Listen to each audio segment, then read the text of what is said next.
Everyone wants to be Mike Ross from the TV show Suits when he shows off his insane memory skills. He would remember uncanny details even if he just saw them once, years ago. And he earned his way into a New York law firm by reciting nearly an entire textbook. What if we told you that you can become a memory master as well? Welcome to Snap Reads. Today we're going to show you how to become a memory master. Let's get started. Spaced repetition. First up, we have spaced repetition, also known as expanding rehearsal or expanded retrieval. This is an evidence-based learning technique that has been helping people for decades. It has been shown to work for people suffering from amnesia and various memory disorders. Typically, this technique is performed with flashcards. You're presented with easy flashcards, and over time, more and more flashcards are introduced that increase in difficulty. The older, easier flashcards stay in your memory and are shown less frequently than the newer cards. The goal is to repeat the intake of info over a period of time. Spaced repetition does wonders when it comes to name and face association. For example, if you repeat someone's name each time you see them, you are more likely to remember it long term. It doesn't have to be flashcards or names. You could be reading a book. Next month, dig it up and reread it. 2 months later, read it again. And again in 6 months. What this does is leverage the spacing effect, which is a memory phenomenon. Evidence has shown repeatedly that our brains tend to learn more effectively when information is spread out over time. When you don't allow your mind enough time to rest, new information will just take the place of the old knowledge. That book? Soon enough, you'll be able to recall nearly every line in it. Turn it into a story. Having trouble remembering your grocery list? Trying to memorize the periodic table? Try turning it into a story. As humans, our minds naturally pick up on stories and narratives. When information takes the form of a story, we're a lot more likely to remember it. Here's the interesting thing. Even when an engaging story gets told but is later revealed as misinformation, our memories have a hard time letting it go. Even if you hear the corrected version, your mind hangs on to the version of the story it learned originally.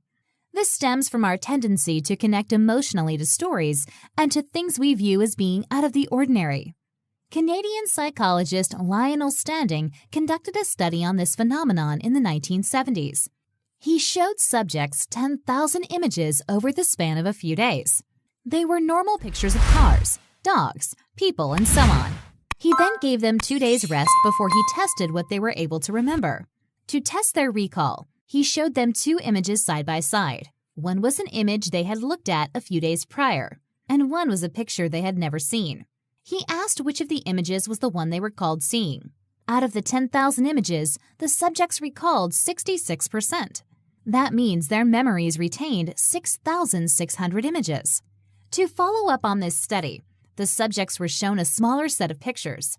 This time, they were vivid, unusual images, such as a dog with a pipe hanging from its mouth. Previously, the subjects had remembered 66% of the normal pictures. This time, out of a total of 1,000 images, they remembered an average of 88%. This shows us just how important narrative is to memory. You're much more likely to remember a dog with a pipe in its mouth than a random number or formula. So why not wield that to your advantage?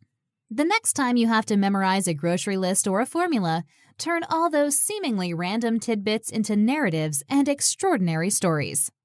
Take Ken Jennings, for example. Jennings, a 74-time champion for Jeopardy, once shared his strategies for retaining information. When he was preparing to go on Jeopardy, he had to learn a lot of easily forgettable stuff, like all the United States presidents and their election dates. He said, "What years was Zachary Taylor president? Most people don't know or care, and some facts are more boring.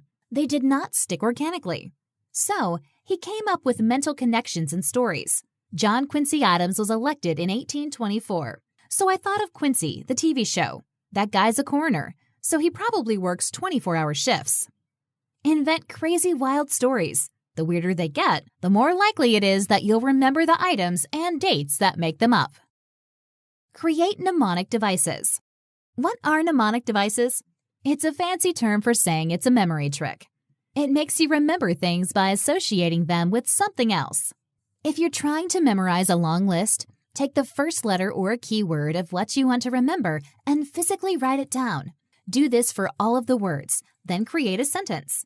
The sentence doesn't have to make sense. Just choose the first words that pop into your brain. Repeat this sentence a couple times while speaking the words that the acronyms you created prefer to. Before you know it, you'll be effortless reciting both the original words and the created sentence.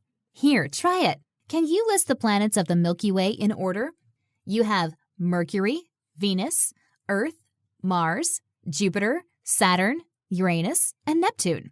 Let's even add Pluto, even though it's not a planet anymore. Try saying them very fast without thinking about it, and you may stumble. Think about this. My very eager mother just served us 9 pizzas. Repeat it a few times and you'll be rattling off Mercury, Venus, Earth, Mars, Jupiter, Saturn, Uranus, Neptune, and Pluto faster than Pluto lost its planetary status. The method of loci. The method of loci is a tried and true method that's been around for centuries. The ancient Greeks and Romans are a testimony to the effectiveness of this memory device. If you don't trust their word, then take it from Sherlock Holmes, who frequently walked through his mind palace to recall things. In modern days, this technique is credited with helping memory contest champions recall faces, digits, and lists of words. Loci is the plural word for the Latin word locus, which means place or location. The technique goes like this. First, memorize the layout of a location, such as a building or an arrangement of shops on a fictional street. It can be anything, as long as it's something you can journey through.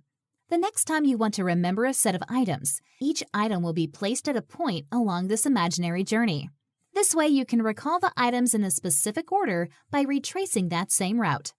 As you walk through these loci in your imagination, you also commit an object to each item by forming an image between it and any feature of that locus. The next time you want to retrieve an item, all you have to do is walk through the loci and your brain will activate the desired item. You can use this method to remember anything, whether you're learning a new language or memorizing the human anatomy. Since our brains work better when the items we want to remember are associated with images rather than words of numbers. This is an ideal method. It's just like how a computer works. You encode and take in the new information, store and retain it, and whenever needed, you retrieve it. Muscle training. Another step in having a steel memory, and this is one of the most important, is to train your memory muscles. The brain is like a muscle, and it needs constant attention and exercise. Just like the muscles in your body, you need to provide it with stimulation and keep it active. You can do that by constantly learning new things. You don't have to solve complicated math equations to keep your mind sharp. The newspaper's daily crossword puzzle will do. Try to participate in tasking challenges, play memory games, or just do things that require some kind of active thinking on your part. Take notes. Complex psychology tricks are great, but sometimes all you need is some good old-fashioned note-taking. This grasps the problem from its root.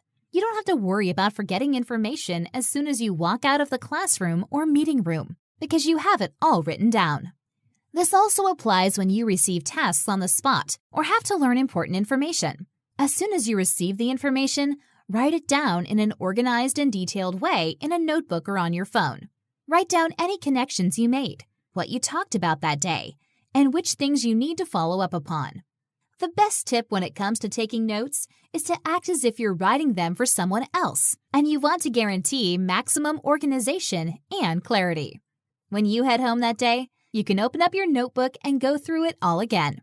And hey, if your memory fails you, then at least your notebook will freshen.